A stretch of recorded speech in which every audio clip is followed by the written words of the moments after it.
Ça roule très vite. Donc, il ne faut pas arrêter tant qu'on n'a pas fini notre explication. Même ça dépasse 20 minutes, c'est bon. L'essentiel, c'est qu'il faut continuer. Voilà, on revient. Regardez dans l'exemple suivant. Il me prend l'exemple suivant. Ici, je vous présente seulement ce qui est, je vous explique ce qui est au tableau. Voilà. Il me prend, c'est un sujet apparent. Ce n'est pas celui qui fait l'action. Parce que c'est un sujet apparent, c'est un sujet juste grammatical. Ce n'est pas le sujet réel. Dans la forme impersonnelle, il y a deux sujets. Il y a le sujet réel et le sujet apparent. Donc la phrase ici commence par un sujet apparent. Mais le sujet réel, soit il se place devant le verbe, soit est sous-entendu caché, comme on dit en arabe, mustatir.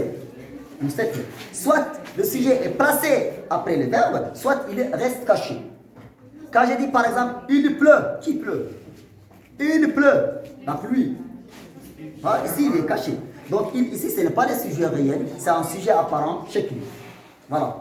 Donc, il me prend l'envie. C'est l'envie qui me prend. J'ai le plaisir, j'ai l'envie. Vous voyez, il me prend l'envie, c'est l'envie qui me prend. C'est l'envie qui me prend. C'est l'envie qui a fait l'action sur moi. Je subis l'action, l'envie. Hein? Donc, il me prend l'envie. C'est l'envie qui est le sujet réel, le sujet logique. Donc, ça veut dire que moi, j'ai tellement le plaisir de sortir, marcher sous la pluie, quand la pluie tombe. Moi, je vais sortir, c'est ça, c'est l'envie. Rab, comme on dit en arabe. Donc, regardez ici, il me prend, c'est un pronom, n'est-ce pas? C'est le complément. Il me prend l'envie de sortir, marcher sous la pluie, quand la pluie tombe. Donc, ça veut dire quand la pluie tombe, moi, j'ai l'envie de marcher sous la pluie. Pour moi, c'est beau. Voilà. Regardez son explication. Dans cet exemple, le pronom personnel, sujet il, qui est ici, en rouge, hein, ne représente rien, ni personne. Il ne représente rien, ni personne. Même comme on dit en arabe. Il n'est pas un sujet réel, un sujet grammatical apparent, chez lui. Hein? C'est grammatical. Pourquoi? Parce que c'est avec lesquels on construit une phrase. Mais le sens ici, le sens ne dépend pas de ce sujet. Le sujet, il est là pour construire une phrase, pour faire une phrase grammaticale, c'est-à-dire sujet, verbe, complément. Voilà. Mais le sujet qui est réel, qui est sous-entendu, ce n'est pas ce sujet, soit l'envie placée après le verbe, soit est caché, reste caché. Voilà. Dans cet exemple, le pronom personnel sujet, il, entre guillemets, ne représente rien, ni personne. Il s'agit d'une phrase de forme impersonnelle. Une phrase de forme impersonnelle. Elle contient un sujet grammatical, il y a deux sujets. Un sujet grammatical qui n'est pas un sujet réel, qui est un faux sujet, comme on dit, si j'ose dire. C'est un sujet grammatical, il est là pour construire une phrase seulement.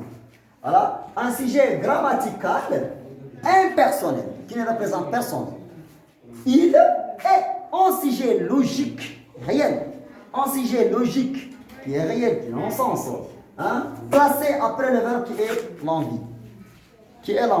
Vous voyez, ici, nous avons deux sujets. Un sujet grammatical, c'est un sujet apparent, mais qui n'est pas le sujet réel, ce n'est pas le sujet logique. Et un sujet logique qui se place après le verbe. Regardez, voilà le sujet. Le vrai sujet, c'est ça. Donc, moi, je subis l'action, voilà, par rapport à l'envie. Voilà. On choisit la forme impersonnelle lorsque, quand,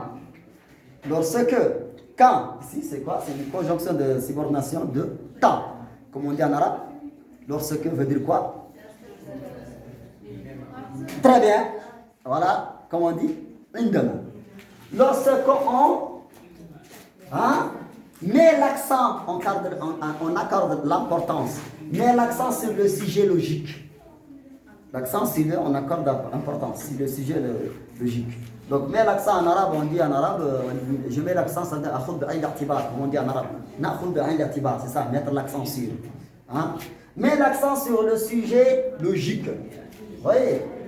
Donc maintenant, certains verbes impersonnel exprime des phénomènes naturels. Vous connaissez les phénomènes naturels?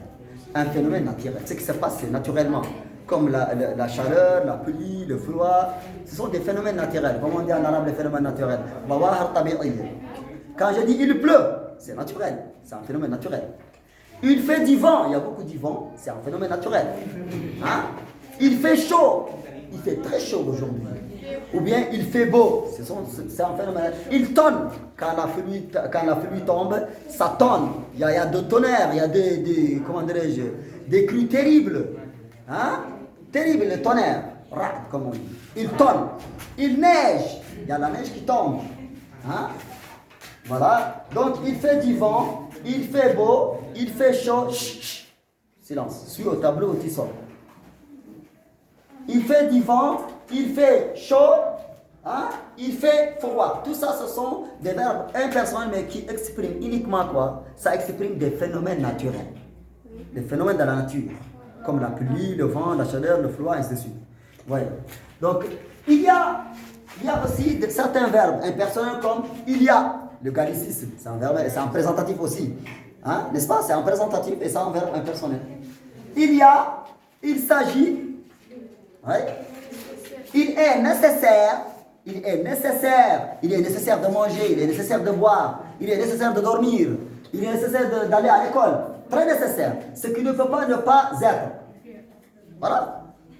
Très nécessaire. Comme on dit en arabe nécessaire. Darouri. Très bien. Essentiel. Indispensable.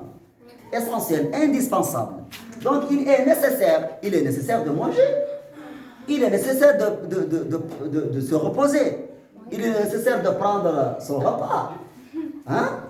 Il est nécessaire de prendre ses médicaments quand on est malade. Il est très nécessaire d'aller à l'hôpital. C'est ça la nécessité. Comme on dit en anglais, it's very necessary, comme on aime dire. C'est ça, voilà. Donc il est juste. Correct, très bien. Excellent. Il est juste, il est correct. Hein? Par exemple, il est juste de respecter ses parents. Il est juste d'écouter ses parents. Hein? Il est juste de réviser ses leçons. Très juste. Sahih. Juste. Voilà. Il est bon de faire le tam-tam. N'est-ce pas? Hein? Il est bon d'écouter la musique. Il est bon de danser. Il est bon de manger des méchouis.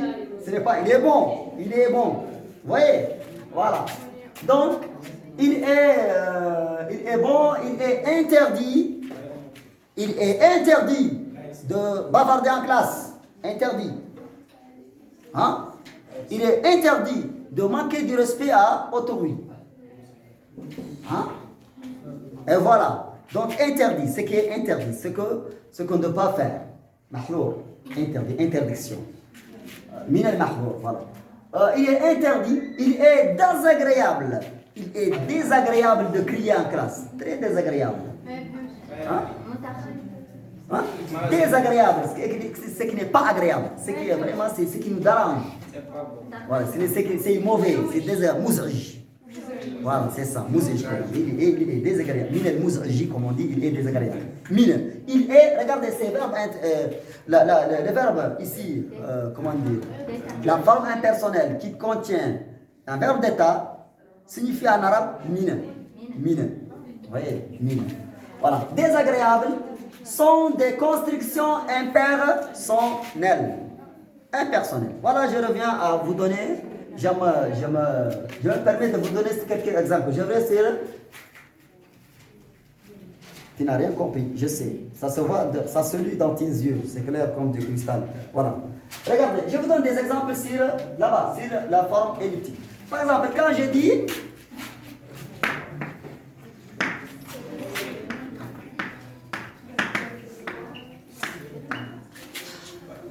c'est Fatma. Ça, c'est quoi? Présentatif. Hein? Ou bien c'est un animal. Qu'est-ce qui manque ici? Où est le sujet?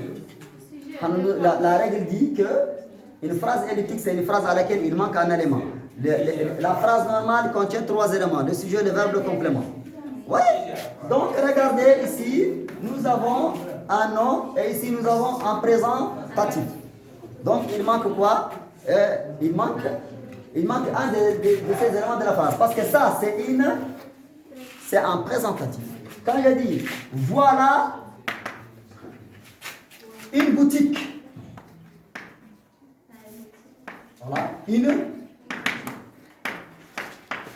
Voilà une boutique. Il n'y a pas de verbe ici. Il n'y a pas de sujet. Il n'y a pas de verbe. Mais il y a un nom. Donc ici, il y a quelque chose qui manque. Il n'y a pas de verbe, il y a un nom. Parce que le présentatif prend la place du verbe et du sujet. Vous voyez? Très bien. Donc ici, la phrase est incomplète, mais elle garde toujours le sens. Comme j'ai dit, je vois une boutique. C'est une phrase complète. Je vois une boutique. Sujet, verbe complet. Ici, c'est Fatma. Je vis Fatma. Phrase complète. Au lieu de dire je vois Fatma, je peux mettre la locution. Cette locution-là, c'est présentatif. Je dis c'est Fatma. Voilà, c'est ça. Ou bien, quand je dis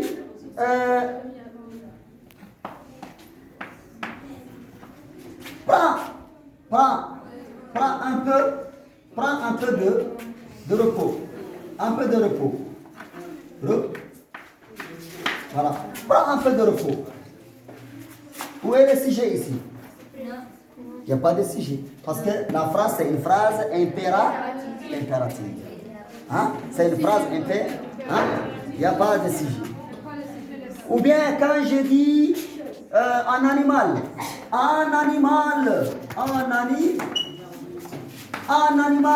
farouche, c'est-à-dire sauvage, méchant. Un animal farouche. Oui, cette phrase-là, c'est quoi? C'est une phrase nominale. C'est une phrase, il n'y a pas de verbe. Donc, un animal farouche, dans la phrase nominale, il y a un nom et un adjectif épithète. Vous voyez? Donc, c'est ça la phrase, la construction elliptique. Qui manque un de ces éléments. Donc, dans la construction elliptique, nous avons 3 caractéristiques. Phrase nominale, phrase en présentatif et phrase impérative. Maintenant, c'est clair, ça devient plus clair la phrase. Maintenant, on revient sur la forme impersonnelle. Donc, la forme impersonnelle, comme je disais, hein, met l'accent sur le sujet logique. Vas-y, le sujet logique. Regardez, quand je dis, hein, suivez ici, je prends un autre. Quand je dis, il arrive que, voilà. Arrive ici devient un verbe impersonnel. Il y a des verbes qui sont tantôt impersonnels, tantôt personnels. Quand je dis il arrive que, il se passe. Yahdoudou, comme on dit. Donc, quand je dis il arrive, j'utilise il et je mets la conjonction que. Donc le verbe il devient un verbe impersonnel. Donc il ici, c'est un sujet apparent, shakli. Ce n'est pas un sujet réel. Par exemple, il arrive que je dors en classe. Voilà. Il arrive que je dors en classe. Hein? Voilà. Donc il se construit avec quoi? Une proposition. Hein? Il arrive que je dors en classe. Il arrive que il se passe. Il y a aussi le il se passe. Qu'est-ce qui se passe? Qu'est-ce qui vous arrive? Oui. Qu'est-ce qui se passe? Qu'est-ce qui vous arrive? Donc ici c'est impersonnel. Donc je prends un autre exemple. Quand je dis oh, il fait beau aujourd'hui.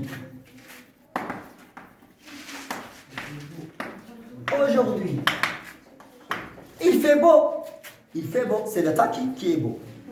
Donc, ici, le verbe, le sujet ici est caché. Ça, ce n'est pas un sujet. Ça, c'est un sujet grammatical. On le met pour construire une phrase grammaticale. Donc, puisque la phrase commence toujours Elle commence toujours avec un sujet. Donc, dans l'ancien français, hein, on n'utilisait pas il, on le supprime. On utilise seulement, c'est le français classique, on utilise seulement le verbe qui garde toujours le sens. Mais dans le nouveau français, on ajoute le sujet apparent pour construire une phrase. C'est un sujet grammatical seulement. Voilà. C'est chaud. Ou bien quand il pleut, hein, il pleut. Il pleut, ça veut dire la pluie tombe. Le sujet ici est, voilà, caché. Il n'est pas personnel, il est caché. Ou bien il fait du vent, il y a beaucoup de vent.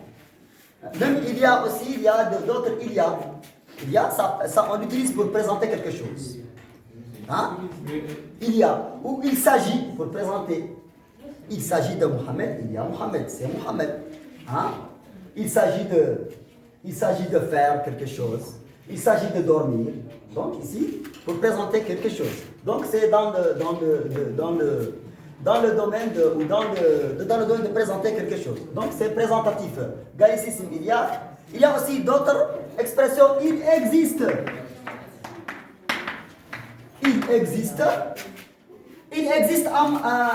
une guerre.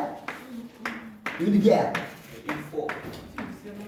Ah, il existe une guerre. Une catastrophe. Oui.